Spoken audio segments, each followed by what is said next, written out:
வணக்கம் அன்பு மக்களே. இந்த பதிவில் நாம் பார்க்க இருப்பது மேனத்தில் புதன் உதயம். மேனத்தில் புதன் உயர்வில் அல்லது உதயத்தில் தனுசு மகரம் ஆகிய 2 ராசிகளின் சாதக பாதக பலன்களை பற்றி நாம் இந்த பதிவில் பார்ப்போம்.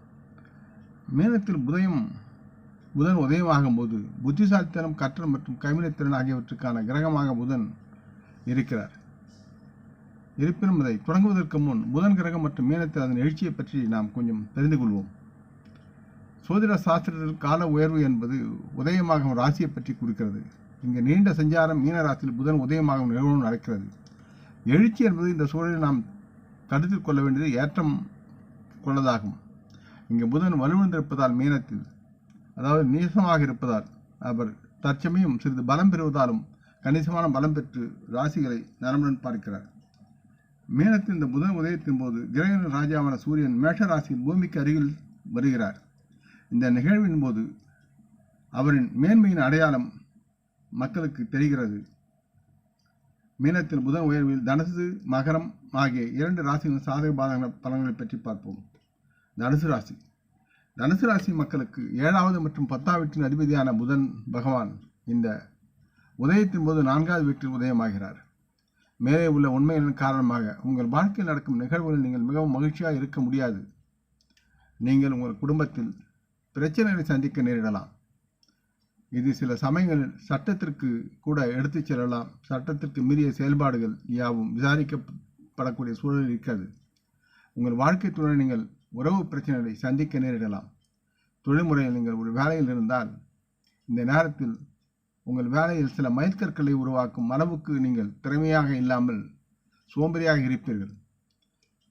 நீங்கள் உங்கள் இலக்குகளை இதனால் இழக்க நேரிடலாம் மற்றும் நீங்கள் அதை அடைய தவறக்கூடிய சூழலும் இருக்கிறது.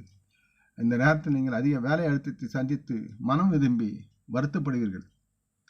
உங்களின் வணிக முன்னணியில் பார்க்கும்பொழுது நீங்கள் வியாபாரம் செய்கிறீர்கள் என்றால் நீங்கள் லாபத்தை இழக்க நேரிடும் மற்றும் உங்கள் போட்டியாளர்களிடமிருந்து பிரச்சனைகளை அதிகமாக எதிர்கொள்ள வேண்டியிருக்கும். நீங்கள் உங்கள் முகத்தில் மற்றவர்களால் பார்க்க முடியாத அளவுக்கு வெட்கி தலைகுனிவீர்கள். உங்கள் வணிக பங்கு கூட்டாளருடன் கூட்டு சேர்ந்து பிரச்சனைகளை சந்திக்க உங்களுக்கு தைரியமற்ற நிலையில் வாழ்வீர்கள். பொருளாதார பணத்தின் முன்னணியில் ஆதாயங்கள் மற்றும் செலவுகள் அதிகரித்து வருவதால் நீங்கள் பல ஏற்ற இறக்கங்களை சந்திக்க நேரிடலாம். உங்களுக்காக இருக்கும் இத்தகைய கட்டுப்பாடுகள் காரணமாக நீங்கள் அதிக அளவு செலவினங்களை சந்திக்க நேரிடும். தங்களது உறவு முறையில் உங்கள் வாழ்க்கை துணையுடன் ஈகோ தொடர்பான பிரச்சனை நீங்கள் சந்திக்க நேரிடலாம்.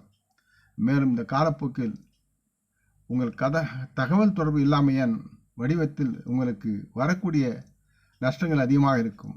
நீங்கள் தங்களது ஈகோவை தவிர்த்து நலமுடனும் பண்புடனும் குடும்ப வாழ்க்கையில் பழக வேண்டிய சூழல் இருக்கிறது என்பதை உணர்ந்து செயல்படுங்கள். தங்களின் ஆரோக்கியத்தை பொறுத்தவரை நீங்கள் அதிக மன அழுத்தத்தை எதிர்கொண்டு இந்த காலத்தில் வாழக்கூடிய சூழல் இருக்கிறது. இந்த மன அழுத்தம் காரணமாக உங்களது கால்கள் மற்றும் தொடைகளில் வலிக்கு ஆளாகலாம். நீங்கள் மற்றும் வயிற்றின் செரிமான பிரச்சனை உங்களுக்கு சாத்தியமாகக்கூடிய சூழல் இருக்கிறது. முடிந்தால் அதற்கு பரிகாரமாக சனிக்கிழமை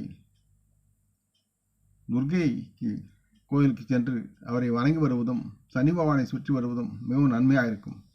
அடுத்து மகர ராசி மக்களுக்கு புதன் 6 மற்றும் 9ஆம் வீட்டின் அதிபதியாக இருக்கிறார். இப்பொழுது இந்த புதனுடைய உதயத்தின் போது அவர் 3வது வீட்டில் உதயமாகிறார்.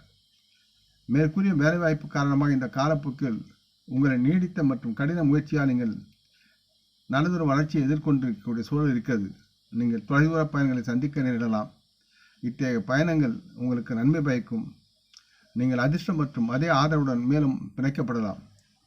தொழில் ரீதியாக மீனத்தில் புதன் எழுச்சியின் போது உங்களுக்கு புதிய வேலைவாய்ப்புகள் வந்து மகிழ்ச்சியை தரும் அல்லது இருக்கும் வேலைகளை பதவி உயர்வு பெற்று மேலே உயர்வுகள். இதன் மூலம் உயர்மட்ட முன்னேற்றத்தை உங்களால் காண முடியும். உங்களில் சிலருக்கு வெளியூர் பயணம் செல்வதற்கான வாய்ப்புகள் உருவாகிறது. அது உங்களை மகிழ்ச்சி அடைய செய்யலாம். நீங்கள் வணிகத்தில் இருந்தால், நீங்கள் ஒரு தொழிலை தொடர்ந்தால் நீங்கள் மகிழ்ச்சியை பெறும்போது குறிப்பிடத்தக்க லாபத்தையும் ஆதாயத்தையும் பெற்று நலமுடன் வாழ்வீர்கள். நீங்கள் கூடுதல் புதிய வணிக ஆர்டரை பெறுவதற்கு உண்டான சூழலும் இருக்கிறது. வியாபாரத்தில் வெற்றி பெறுவதால் நீங்கள் உங்கள் குடும்பம் நலமுடன் வாழக்கூடிய சூழல் இருக்கிறது. பொருளாதார செல்வத்தின் பக்கம் பார்க்கும்பொழுது நீங்கள் நல்ல பணம் சம்பாதித்து சேமிக்க நிலையில் இருப்பீர்கள். உங்களுக்கு சேமிப்பு பழக்கம் அதிகரிக்கலாம். நீங்கள் அதிர்ஷ்டத்தால் இப்பொழுது சூழப்பட்டிருக்கக்கூடிய சூழல் இருக்கிறது. இது உங்களுக்கு மகிழ்ச்சியை தரக்கூடும்.